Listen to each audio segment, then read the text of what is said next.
Hi, my name's Cathy Carey. I'm a contemporary expressive colorist.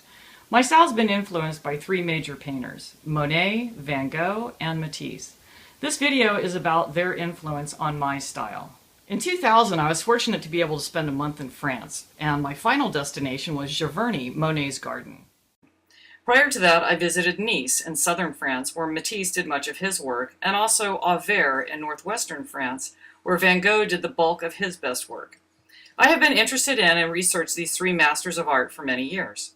From Monet, I learned color and dynamic composition. I looked at his paintings and deconstructed how he applied paint, how he layered paint, and how that affected the overall outcome and composition.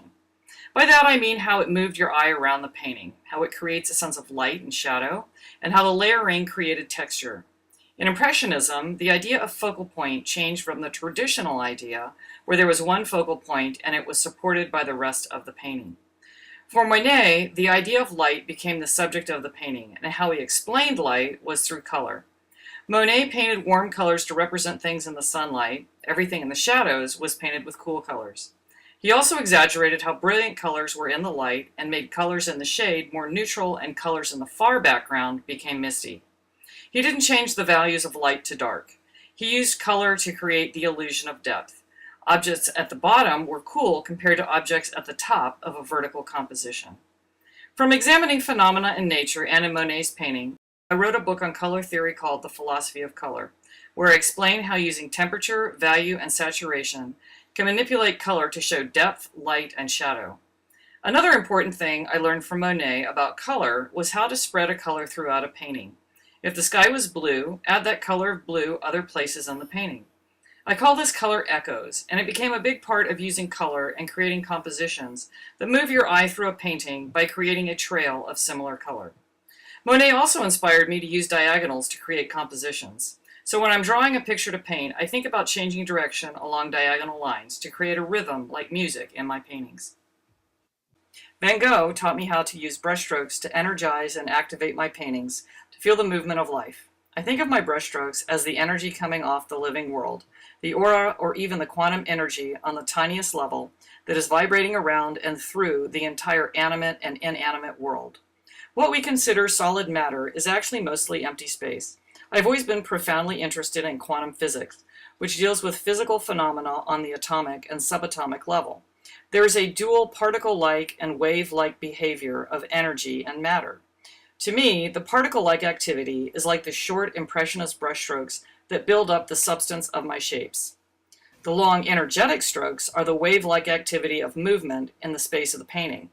I want to capture the idea of everything being connected, the way we change the behavior of each other through interaction and observation. I want to show how things are related to the space they are in, because they are dissolving into that space over time. The multi-layered textures of my paintings and how every color vibrates next to its opposite is how I create the idea of energy. My final inspiration is from Matisse, who I think brought together both the visual ideas of Monet and Van Gogh and then took it all to the next level. Picasso said of Matisse, his friend and rival, "All things considered, there is only Matisse." When Matisse was a young man, he was influenced by the post-impressionist style that Van Gogh had developed. He further developed that into the Fauvist movement. The Fauves, which means wild beasts, didn't paint objects the way they appeared or even how they looked affected by light the way the Impressionists did, but they painted the way they felt. The Fauves used wild brushstrokes and strong colors. They simplified and abstracted their subject matter while retaining the idea of realism. The most important thing to the Fauves was how the painting represented their emotions, not how well it represented the object or even classic painting fundamentals. From Matisse, I learned how to express emotion, using color to play with space. I'm so inspired by the way Matisse was able to manipulate the idea of space on the illusion of a flat surface. He used two styles of representing space. One style, atmospheric perspective, is an attempt to recreate realistically the way the world looks. In this style, you use color to show how objects change as they move away from you on the flat surface of the canvas. The colors of objects closest to you are at their warmest version. As they move away, they cool off. Then they become neutralized as more of the atmosphere comes between you and the objects. Finally, they get misty as they disappear into the distance. Another style of representing space is called decorative space or flat space. This style uses the idea of the painting as a flat surface and doesn't try to create an illusion of depth.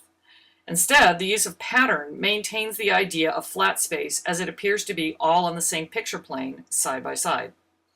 When I study Matisse's paintings, I see how he used both atmospheric perspective and decorative space. He could make a room look flat by painting it all the same color, and then have an object on a table in the room appear to have depth by using atmospheric perspective. By reversing the figure-ground relationship, Matisse changed the way we experience space. When you achieve the perfect balance, even though the colors might be brilliant and exciting, there's a harmonious serenity that happens. And when I feel that in a painting, I know that it's done.